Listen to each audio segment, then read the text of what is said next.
Okay, this is part two of the three-part pre-lectures on the ozone story. So in part two, in preparation for the 8th of November lecture, 8th of November workshop, sorry, I want to look at the cause of issues with the ozone layer, holes in the ozone layer, what's happening up there. Once we've looked at the paper, why is that concentration changing? What's causing it? So, our lesson outcome, we want to talk about CFCs. Now, I've talked about them in passing as a greenhouse gas, among other things, but they're also responsible for the breakdown of the ozone layer. Also want to explain why conditions in the Antarctic favour ozone breakdown by CFCs quite significantly.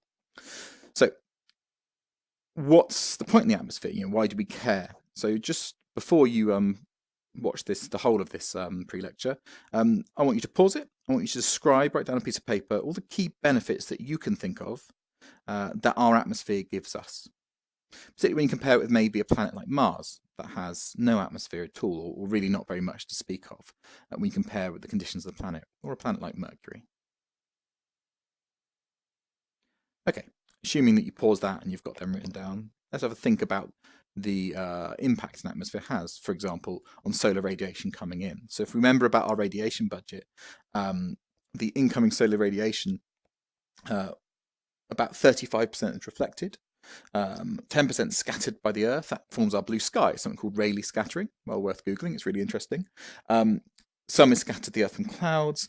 Radiation, a small percentage gets directly to the surface, 22%. But it's worth noting that 18%, just under a fifth of the energy coming down, is absorbed by ozone in the atmosphere. So this makes it a really important component of protecting us from the sun and keeping our temperatures reasonably steady across the day and across the seasons.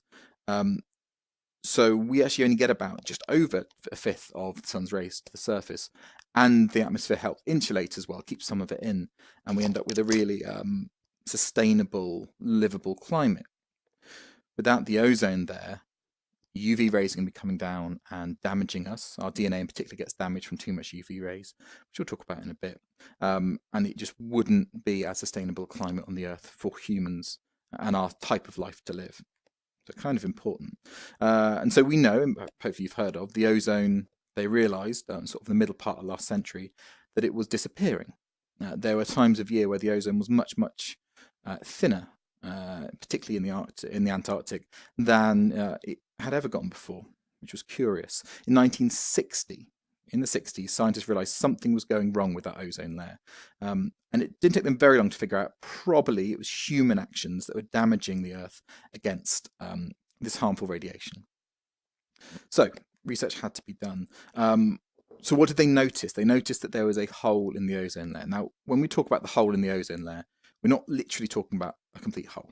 We're talking about a depletion of ozone. So if we look at this map, which you can see better in better detail in the slides I've sent out, you can notice if we look at Dobson units, go back to the last pre-lecture if you want to look at Dobson units, and hopefully you should have some good notes written about what they are, how they're calculated. The edge gets to about, so the average should be about 300, 330 Dobson units, but it gets as thin as a sort of 220 on the edge, and all the way in the middle, right over the Antarctic, huge body of ice, it gets as thin as 110 Dobson units to 100 Dobson units. Not ideal. So it's considered to be part of the hole if it's below 220. And this large hole appears particularly in southern hemisphere's spring. So August to October is when the hole starts to appear. By the time we get to October, by the time we get to autumn on the southern hemisphere, the hole sort of heals up, but then it comes back again, and that's the worry. And this period of time is getting longer and longer and longer. It was discovered by scientists Joseph Farman, Brian Gardner, and Jonathan Shanklin of the British Antarctic Survey, scientists and researchers who go to the Antarctic to complete climate science and local environmental science to get a sense of what's going on there. The ozone hole steadily has grown in size up to 27 million square kilometres, and now it goes much, much longer. It's from August all the way to December. Particularly over the past 2 decades. So its length of time is growing and its severity is growing, which is a significant issue that was noticed by these scientists. The depletion They then asked, well, what's causing it? And what they found from a range of pieces of research was that the ozone hole was caused by chemicals called CFCs, chlorofluorocarbons. So if I draw it for you here, you've got a carbon in the center, and then you've got some chlorines. Chlorine. And you've got some fluorine coming up here. Okay. Now, the issue with this is there's some good things. This is a very, very stable molecule. It's good for refrigerants. It's particularly inert, so it's not going to react with anything you put it in. So we put it in all kinds of things, from hairspray to fridges that needed cooling down. It was cheap, easy to produce. But the issue with it was when it gets up into the atmosphere and when the UV radiation comes along, it's going to break one of the bonds. Let's say it breaks one of the chlorines. Let's do that again. Breaks one of the chlorine bonds. We've got a chlorine that then comes off and can react more freely. And later in the lecture, we'll talk about the mechanism of that. But that has caused a real issue. Let's get rid of these. Okay. So it was a great material, but we had a problem where it was causing this issue with the ozone layer. We found that the chemicals, mainly chlorine and fluorine, will stay in the stratosphere for a long time. One molecule of a CFC could destroy almost 100,000 molecules of stratospheric ozone. So one little can could 100,000-fold destroy this key molecule that's protecting us from our UV radiation. And as a result, today, no spray cans contain CFCs, and other chemicals are gradually replacing them in all the different uses that we use them for. So, 1 minute. And one more. Sorry, just back a minute. Skipped a bit fast. Why should we care? That's the important thing. Apologies for the skip there. We care because, among other things, among the sort of whole sort of heating things up a little bit and 20% less getting absorbed, the ultraviolet radiation specifically is something very damaging to humans. It will cause cancers, particularly skin cancers, cataracts, impair our immune system, and will affect crop yields as well. So it is really dangerous for organic life on the planet and really makes it much less habitable for us, which is a massive issue. That's why we very much care about this issue. So it then leads us to the Rowland-Melania hypothesis. Now, just for a moment, can you pause this and can you write down what you think a hypothesis is in your normal colour pen? And we'll purple pen the answer in a minute. So take a second. Can you write down what you think a hypothesis is, how you would define it? Okay, assume you paused it and you've done that. Hypothesis is kind of like best scientific guess. Okay, a prediction is what you think might happen. A hypothesis is what you think might happen based on your understanding of the science and the principles around the topic you're talking about. So a hypothesis goes that one step further than a prediction in that it's backed up with evidence and good science. So Rowland and Melania and Crutzen discovered that CFCs can last from 10 to 100 years in the atmosphere. They're susceptible to breakdown by UV, which is a problem, and predicted that CFCs will reduce ozone inventories. And proof of this was came in 1985, which led to something called the Montreal Protocol, which we'll talk about in the next lecture. They won the Nobel Prize for this work. And it's worth considering, well, okay, they should have known this maybe back in the 80s when they were producing all these CFCs for different uses. But don't forget, we don't have a lot of ozone down here, and we don't have down in the troposphere, and we don't have a huge amount of UV radiation in the troposphere. So it's not surprising that scientists in the lab didn't realise that this might be an issue once it gets up into the stratosphere. Key ingredients. So, how do you make a hole in the ozone? You need chlorine, supplied by by pretty much wholly man-made CFCs. It needs to be cold, and we'll talk about the Antarctic polar vortex. We need seasons. We need a dark season and a light season. Long periods of dark, long periods of light. We need clouds. Ideally, polar stratospheric clouds work fine, and UV radiation, so springtime sunlight. And these are all conditions that are perfectly provided by the Antarctic area.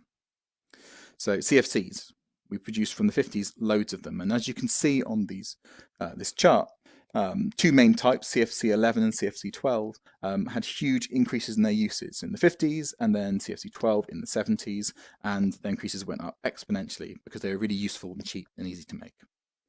It's only, and you can sort of see it from CFC11, where these starts to drop once they start to realise there might be an issue with us using them. They're considered miracle compounds used in foam, propellants, air conditioning. Propellant means sort of in an aerosol, propelling a substance outside of an aerosol. Pause it or look on the slides and take a minute to have a look at this when you get a chance. But these are sort of some of the general compounds, how long they live in the atmosphere, and what their formula might be. A whole range of uses. Maybe Google some of these, Google some of their uses and put them in your notes. At least the first two. Find a few uses of them, write it down in your notes. I'll check it during the lesson. So, Antarctic. So we've got access to chlorine. Antarctic polar vortex, large polar land masses in the Antarctic Circle. It cools down the air, the ice-covered land creates large temperature gradients. The circular airflow around Antarctica, partly because of the spin of the Earth, partly because of the temperature, creates quite an insular airflow that doesn't really mix with the other environment, creates this almost atmospheric fence, impeding air exchange with the other regions. Which means that if CFCs get into the polar vortex, they're not getting out. So not only do they last 100 years, but they concentrate in the pole, which causes this ozone hole to appear. A much higher concentration than you would otherwise find. Polar stratospheric clouds, these are ice clouds during the austral winter, which means no light, very cold. And they can, the clouds can concentrate and activate chlorine gas, as Cl- and ClO, which are both free radicals. The ice crystals act as little reaction sites for the O3 destruction, and CFCs accumulate in the stratosphere. So the clouds act as these sort of concentrators and these reactors that help this reaction happen even more efficiently. And finally, O3 loss by UV photolysis.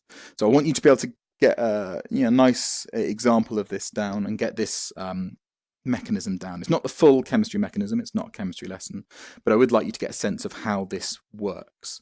UV radiation will split off an atom from the CFC molecule. So we've got our CFC molecule. Where are we going to put this? There. Okay. UV radiation is going to take one of the chlorines and pull it off, and we're going to end up with just this little chlorine by itself, this little Cl-. Okay. This chlorine then is going to be able to, not chlorine Cl-, this chlorine with the free electron is going to react with the oxygen, rip off one of the oxygens and create ClO, which itself is a radical, is a very reactive compound, which will then react with an O2. So we'll then react with another free oxygen radical that's floating up there, and then form chlorine again, Cl, with a free electron, and O2. Now the issue we've got here is it's interrupting what normally would go on. It's taking the O's, the free oxygens, out of the equation, which normally are used to create the O3 when they lose a bit of energy, and it's reacting with the O3 to break it down as well. So it's happening on both ends. It's taking one of the reactants that's key to production of O3, and it's destroying the O3 in the process. It's a really, really efficient way to get rid of our O3. And at the end, it leaves the Cl to react again, maybe 100,000 times before it finds another Cl to react with. Okay, I can problem shoot some of this during the lesson, but do get this example down in your notes. There are four main families of chemicals that are responsible for catalyzing this ozone destruction. CFCs or chlorines are one of them, but a very similar process takes place with nitrogen oxides, hydrogen oxides, chlorine and bromine. Okay, so it can cause this and can lead to this issue. So the general equation for the destruction cycle uses a Y. So Y plus O3 goes to YO plus O2, goes to YO plus O, goes to Y plus O2. Y can be any of those. Now a classic question would be name one of the chemicals responsible for catalyzing ozone destruction and give an example of where it comes from. So you've got 4 examples here that you can learn. Make sure you get all these in your notes. And then you can talk about the sources of them. So NOx generally is one of the ones that could be produced naturally, but we have seen a 10% increase since 1850 due to things like fertilizer application, and you also get it from the sort of tailpipes of cars as well. Stratospheric HOx comes from things like tropospheric methane, hydrogen gas or O2 sort of gas. Much of it's natural, but there's been a 150% increase since humans kind of got involved, mainly from agriculture, landfills, those kind of things. And stratospherics, as well as being a greenhouse gas, it can also catalyse this reaction. And stratospheric CL and BR is CFCs. This is the one that's 100% humans. This is how we know there's such a strong link, because they're not naturally produced. So we can say it's almost entirely due to human activity. So that was a lot of information. And I recommend I'd like you to watch that again and then just tidy up your notes. Make sure you've got some good notes on this, because during the lesson, we're going to look further into each aspect of the cause of the hole in the ozone there. And I've got a range of questions that we're going to look through. We're going to try and answer perfectly and explore some of these issues. So finish your notes on this and make sure you're ready by the 8th of November. I think that's correct, 8th or 9th, with your notes ready for the lesson on this topic. And the next lesson, we'll look at the Montreal Protocol and how humans actually try to deal with this, and one of the real success stories of science. Okay.